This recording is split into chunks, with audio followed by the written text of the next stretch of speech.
Hakimin El-Mustadrak əsərində Əbu Hüreyrə radiyallahu anhudan nəql olunan səhih bir hədisdə Allah Rəsulu sallallahu aleyhi və səlləm demişdir. Başqa ümmətlərə üz vermiş xəstəliklərə mənim ümmətim də yoluxacaq.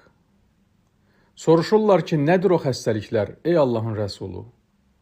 Buyurur ki, naşükürlük, nemət verildikdə həddi aşma, mal dövlət, övlad və bərbəzəklə öyünmə, dünyaya tamahkarcasına bağlanma, ədavət, üz döndərmə, əlaqələri kəsmə, başqalarına həsəd aparma və həddi aşaraq zülm etmək.